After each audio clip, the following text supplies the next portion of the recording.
Mom, the baby of that lady is crying in a coin locker. In the middle of my brother's wedding, my daughter pointed at the bride and shouted this. The entire room erupted in murmurs. After all, my brother and his wife weren't supposed to have a baby yet. And a coin locker. But my 5-year-old daughter had a mysterious power. However, the bride, unaware of this, turned pale, the guests became angry, and the room filled with voices accusing us of poor parenting. Even worse, our relatives stood up with fearful expressions and left the venue. Thus, my daughter caused the wedding to descend into chaos. But soon after, a more terrifying truth came to light. I got married at 25 and gave birth at 27.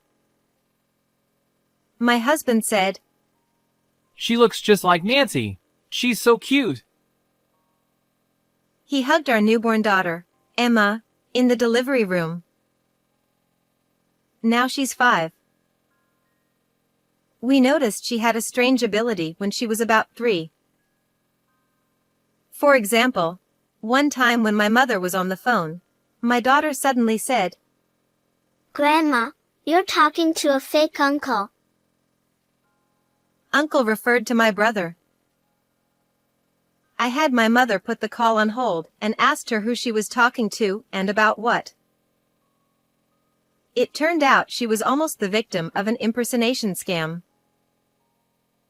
When we praised our daughter, she proudly put her hands on her hips and said, The person behind told me. Emma always says this when she uncovers something, so it's probably some kind of guardian spirit she can see. While her ability has often been helpful, it's not always a good thing, as she sometimes reveals people's secrets. Once, she even ruined a surprise party by spilling the secret to the person it was for. Emma is only 5, so she doesn't understand how to judge these things. That's why we've taught her not to mention what the person behind tells her in front of anyone outside the family. My brother John is someone Emma adores, and we have always been close. When he announced his wedding, my family was overjoyed. John works in research at a fairly large company, earning around $70,000 a year. However, since he hadn't been involved with any women until his late 30s, both he and our family had almost given up on the idea of him getting married. I've loved my gentle brother since we were little, and I always wished someone would eventually see his good qualities.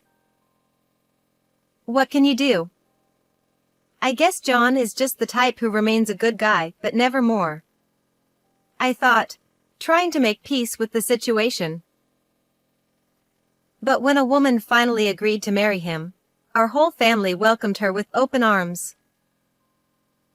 The woman, Amy, is 34, 4 years younger than my brother, and apparently, she was the one who asked him out.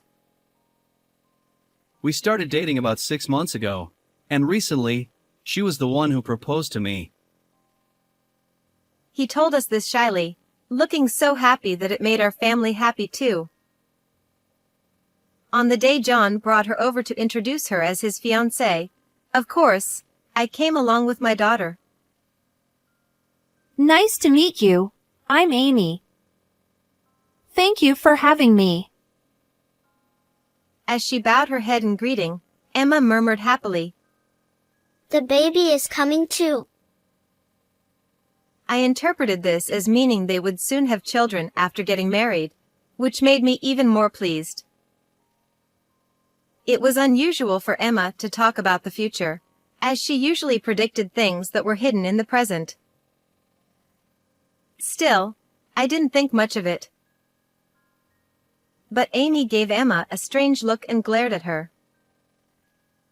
What are you talking about? That's so creepy. She shouted with an annoyed expression. Emma, it's okay. Amy is probably just surprised. I comforted my daughter, who looked scared and on the verge of tears from Amy's harsh reaction. Not everyone believed in Emma's abilities, and some, like Amy, found them unsettling. That might be the normal reaction. But since she was the woman my brother had chosen, I believed she would eventually understand. So, I focused on calming Emma down at that moment. She probably just associated marriage with having a baby. It's just something a child would say, so don't worry about it, Amy. Even so, it was the first time someone had reacted so strongly. Something feels off, I thought, but Amy otherwise seemed polite and kind, so I tried not to let it bother me. However, on the day of the wedding, something unexpected happened. The ceremony was solemn, with both families gathered together, and everything proceeded smoothly up to a certain point. The vows were exchanged, and the ceremony was approaching its finale when suddenly, Emma stood up. My husband and I hurriedly tried to get her to sit down quietly, but she suddenly ran forward and pointed at the bride. The baby of this lady is crying in a coin locker. When I looked at Amy, who was at the end of Emma's gaze, she had gone pale and was muttering something under her breath. Since I was near the bride's seat, trying to stop Emma, I barely caught her saying things like, How did she know? and, What the hell is that, kid? seeing her panicked reaction, I realized that Emma had hit the mark. But only a few of us, including myself, understood this. Amy quickly raised her head and glared at Emma. Stop saying nonsense. What baby? Just because you're a child doesn't mean you can ruin my wedding. The bride's outburst seemed to convince her relatives to side with her. It wasn't surprising since, to those unaware of Emma's mysterious ability, it would seem like she had suddenly blurted out something absurd. However, hearing murmurs like, "What terrible manners!" from the bride's side made my chest tighten with pain. But she's telling the truth. And as I looked around, I noticed that our relatives also had terrifying expressions, which only made me shrink back even more. But unlike me, who felt pathetic, Emma bravely stood tall, her head held high. The baby is crying for help. It's in a coin locker at a nearby department store. Someone, please go help. My little daughter desperately repeated her words, undeterred by the cold stares from the adults around her. And the moment they heard this, our relatives, still wearing those stern expressions, stood up, ready to follow Emma's words. Saying that saving the baby's life was the top priority, they began to leave the venue one by one. Despite our efforts to keep her quiet, our young Emma had sometimes let slip information about the person behind her. This is why our relatives knew about her ability.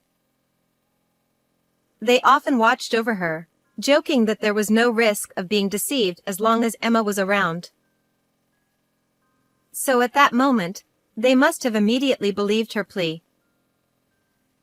Now that I think about it, when they had those terrifying expressions, they seemed to be glaring at the bride.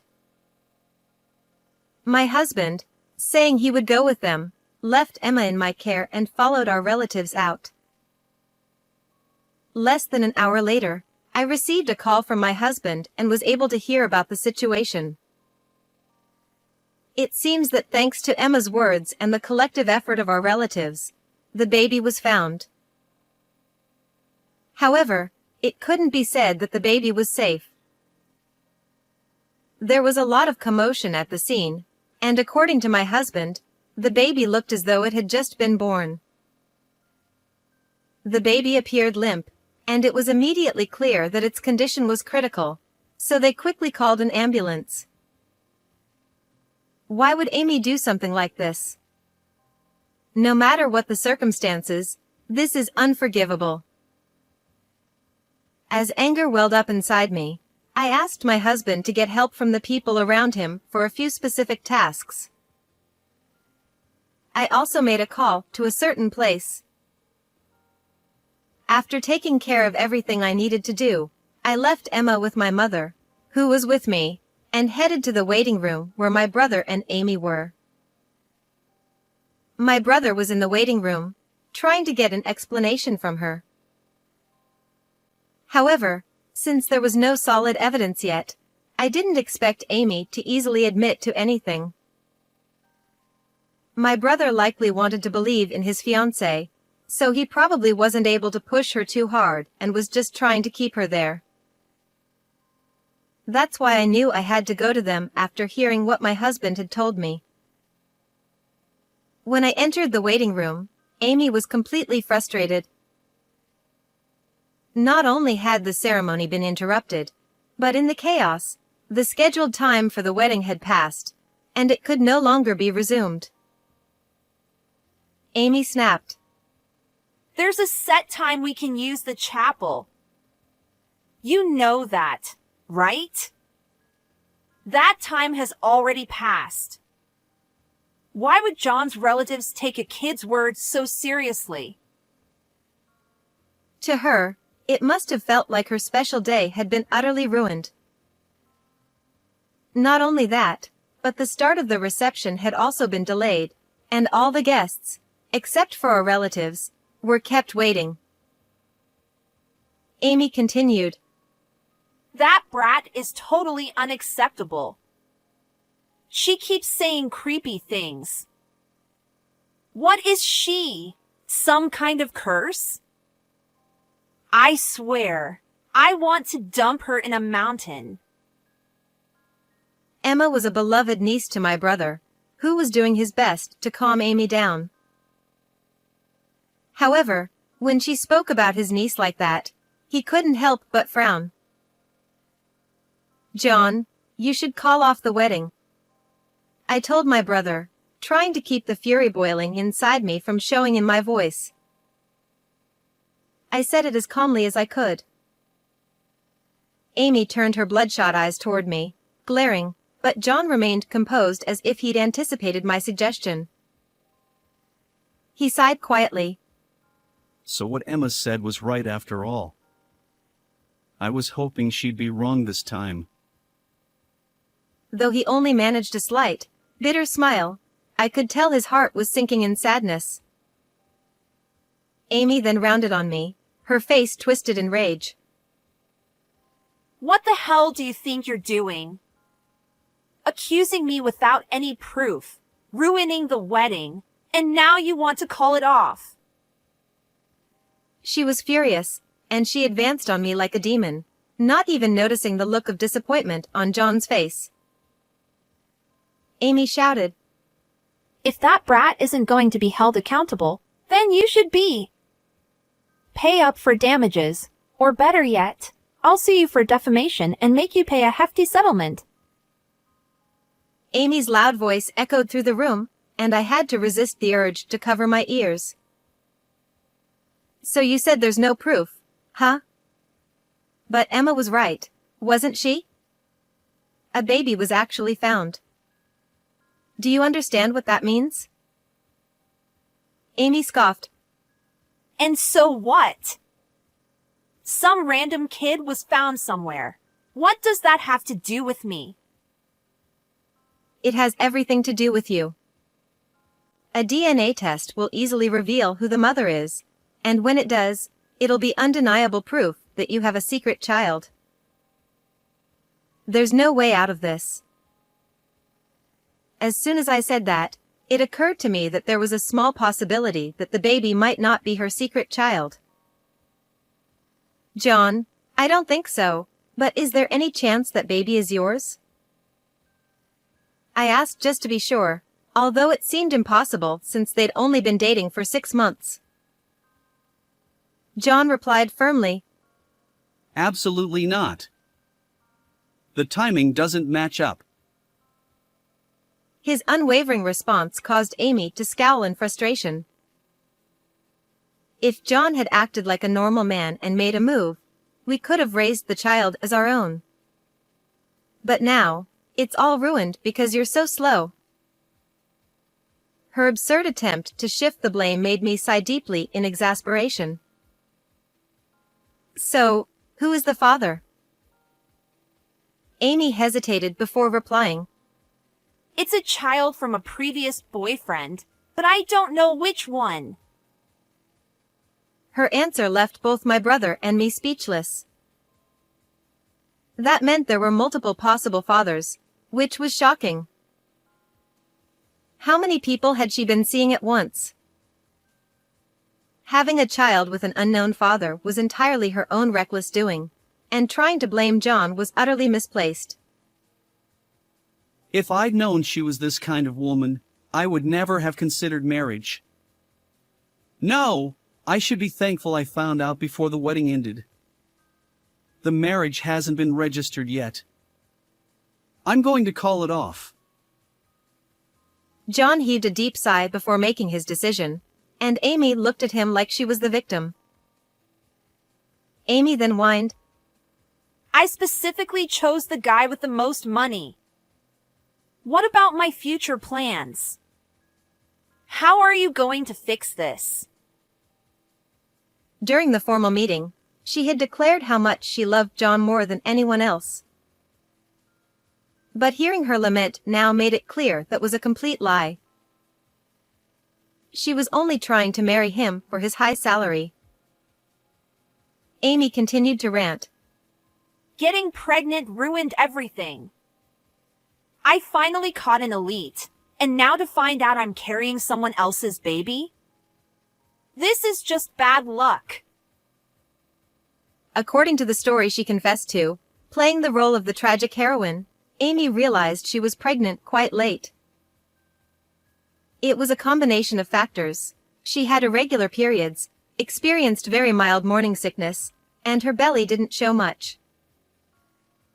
All of these things contributed to her delayed awareness. Amy had tried to pretend the pregnancy didn't exist, but by the time she visited an obstetrician, she had already passed 22 weeks, which was too late for that option. So, she decided to hide the pregnancy from everyone, including my brother, give birth in secret, and then abandon the baby. Since her belly didn't show much, she took advantage of that by wearing loose-fitting clothes to hide her figure. She also blamed her limited physical movement on general health issues. No one suspected that she was pregnant, so they didn't question her behavior. Amy complained, John's desire to have the wedding around this time was just bad luck for me. But if I objected without a reason, it would have seemed suspicious. What concerned her most during the wedding preparations was whether the waistline of her dress would fit on the day of the ceremony. With her due date so close, she couldn't predict whether she'd give birth before or after the wedding. Well, usually, people avoid scheduling weddings in the final month of pregnancy. Amy responded, Exactly. But how could I possibly say I was pregnant? So, I had no choice but to pick a dress that could accommodate any changes in my size. As she spoke, she showed off her wedding dress with an adjustable waistline. My husband added, So, the story about gaining weight but planning to diet because your size might change was a lie too. And so was the business trip excuse.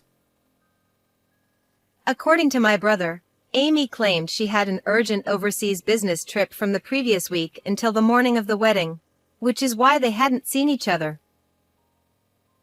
But she was probably in the hospital for the birth, not abroad. Amy said, I was so nervous that the baby might be born right in the middle of the ceremony.